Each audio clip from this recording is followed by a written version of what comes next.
Hi everyone, welcome to the second episode of our new podcast From Dusk Till F1. My name is Romain and I am joined by my co-host Henry. Henry and I started this podcast together because of our shared passion for anything Formula 1.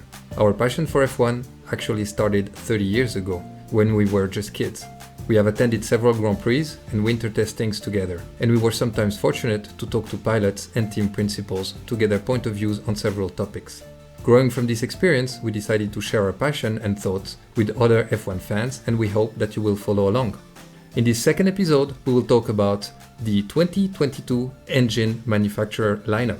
Without further ado, please welcome my good friend and co-host Henry. Thank you, Romain. Pleasure to be here. Nice to have you with me, Henri. So the big news that we learned a few days ago is Honda announcing that they're leaving Formula 1, at least in the state they're currently in, as an engine manufacturer for both Red Bull and Tauri. Question is, when are they leaving? They announced they're leaving in 2022. They'll be committed to Formula 1 in 2021. Do you think that Honda will be fully leaving Formula 1 by 2022, or will they remain involved? That's, I think, the big question that's on everyone's lips. First of all, what sad news for Formula 1 that Honda is leaving. I mean, that's going to create a huge mess. There's not many engine manufacturers in Formula 1 at the moment. This is a horrible news, really. What will they do exactly? They're leaving Formula 1, they said, in 2022. They're pretending they will not be coming back anytime soon. Who will replace Honda?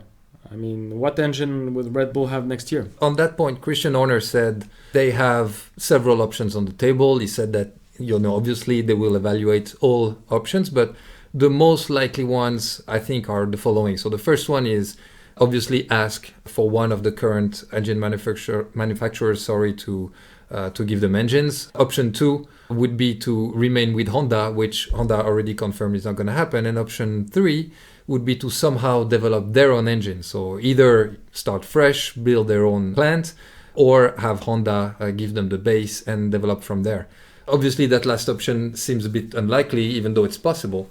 But let's talk about Renault or Mercedes providing Red Bull and Tauri with engines. Yeah, I mean, first of all, the really interesting part of Christian Horner talking to the press the other day is that he's a really smart bloke because he's keeping his options open. He's not denying anything. He says maybe we'll try to buy the Honda power plant. Maybe we'll go back with Renault. I mean, I think that's the most interesting part of the interview he made the other day, the official interview, is because he said, I'm ready to call back Vettel, which is the team principal of Renault.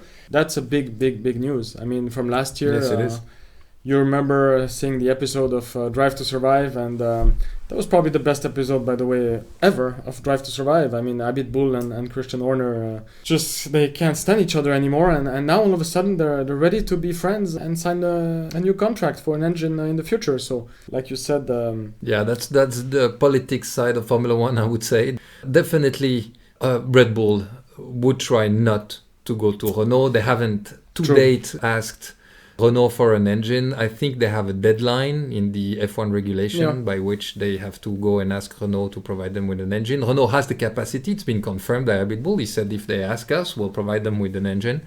So no hard feelings. I guess they're not best friends, but no hard feelings. Yeah, no hard feelings because obviously Vettel is also the smart one out there. He knows that regulations, they're obliged to give them an engine if they're asked by the FIA, which could happen. I mean, once again, if you look at Mercedes, next year they will be powering 4 teams. Renault obviously has no other teams, they're only powering themselves. And Ferrari would be an option, and interestingly enough, Binotto, the team principal of Ferrari, said he's open to the idea of maybe powering Red Bull. So that's also a new option, I think. Why is Honda leaving?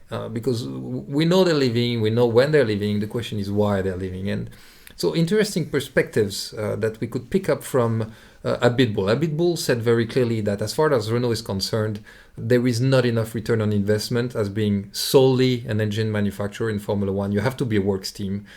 From a marketing perspective, from a return on investment perspective, just providing engines is costly and does not necessarily return enough investment on that. For Toto, it's exactly the same perspective, essentially. Toto said, that Mercedes is generating incredible marketing revenue from being a works team, and that's exactly why they purchased a team, I believe, in 2011. if I'm not mistaken. And for Mattia, he wasn't very clear on his position on that, but he said essentially Ferrari has always been a works team in Formula One. They've provided engines, but he seemed to say that it's something they figured out in the 50s, so not recently, right? So Mattia that was his position. So, we could argue on why they're leaving. Honda is saying that they want to commit to carbon neutral by 2050, I believe. And an interesting point, I'd be happy to have your opinion on, is Formula One committed to be carbon neutral by 2030, which is 20 years earlier than Honda. Very good point. That's clearly, in my opinion, that shows you that Honda is trying to find excuses. I mean, that is not the real reason they're leaving Formula One. Not because of electric engines and things like that. But we don't really know the real reason. They will be here next year in 2021. They're developing a new engine that proves that they want to win. And I think that's... that's pretty clear. I think Christian even sort of alluded to the fact that he wants to beat Mercedes next year. So let's see if that happens or if it's even a possibility, but at least that's their aim. Yeah, true. And maybe that gives us also a pointer about what's going to happen in the future. Is Honda spending all this money and developing a new engine just for 1 year to be world champion and then leave Formula One? Or Red Bull would come up with their own solution of an engine and just buy the factory in Japan? That could definitely happen. Yeah, if you remember what happened in the past, I recall they were using a Renault engine, which they rebadged Tag Heuer, and they tuned that engine a little bit. Honda could be happy to provide an engine without putting their name out there to Red Bull that they would call, I don't know. They could come back to the Tiger engine again, because that's what they did a few years ago. They renamed the Renault engine and called Tiger, which is a Swiss company, as everybody knows.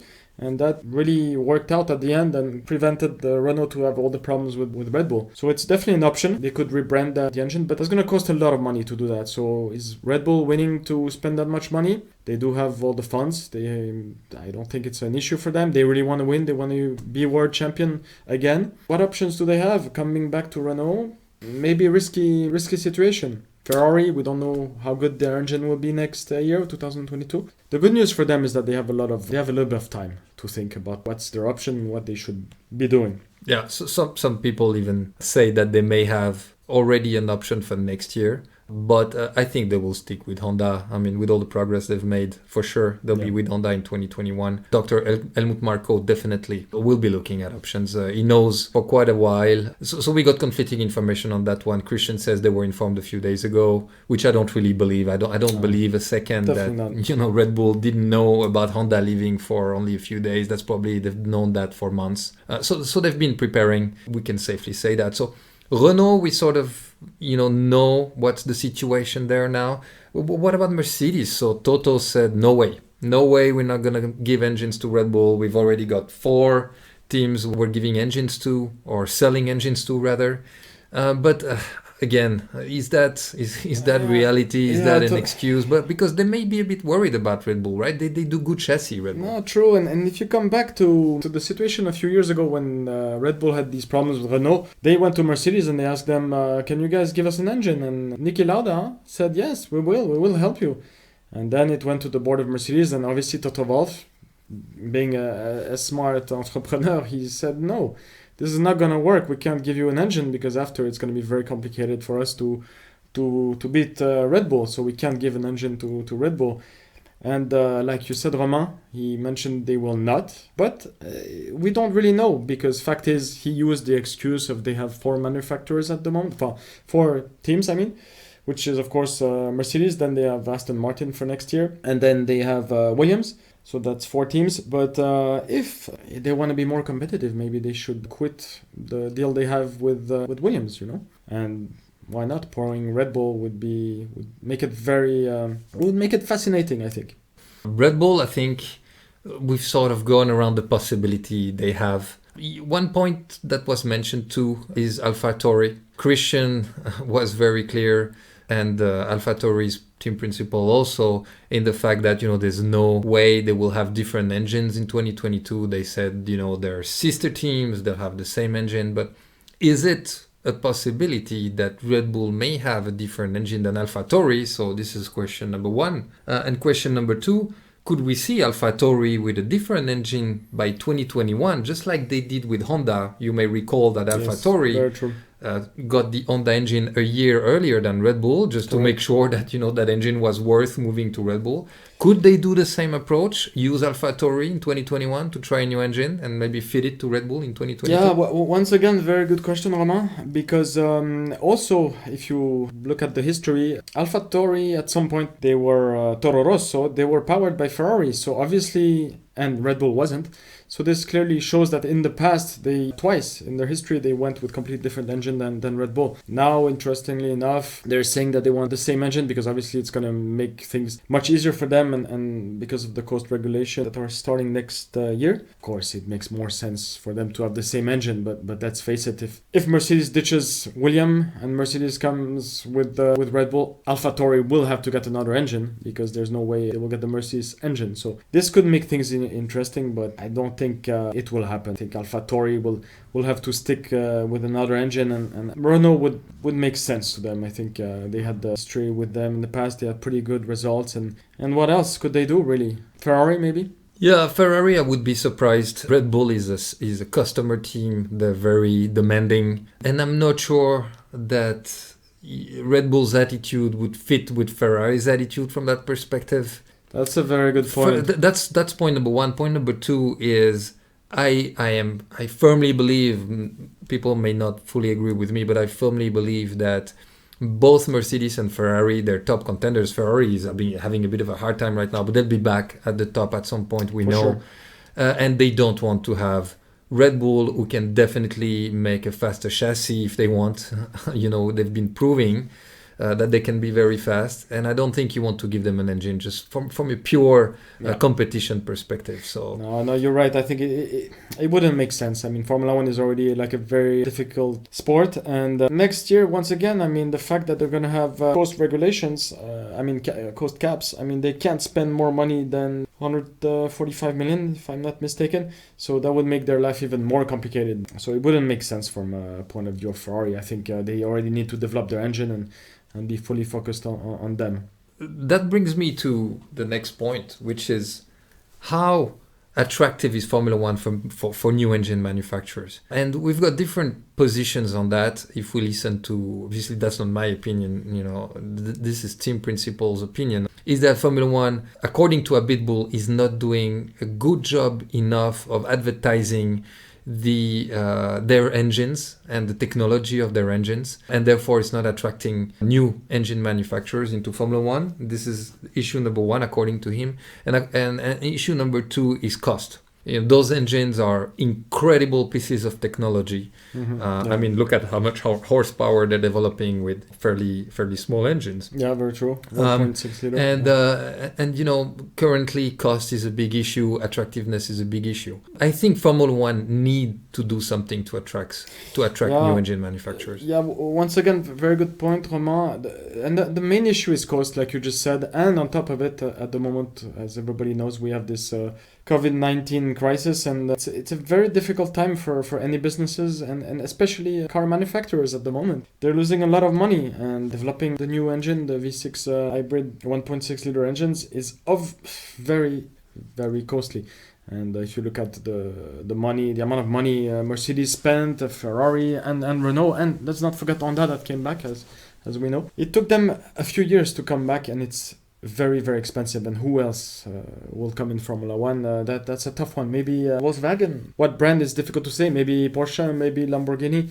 At the moment, it's very difficult to predict. But like you said, something needs to change for sure. Yeah, definitely. So we know the new engine regulations are due, I believe, for 2026, if I'm not mistaken. So it's 6 years down the line. Now the question is it too late? Obviously, when that deadline was put together, they did not anticipate COVID, the businesses suffering due to that. This is not something that was anticipated. Could they review that date, bring it forward to change engine regulations and try and attract one or two new manufacturers into Formula One?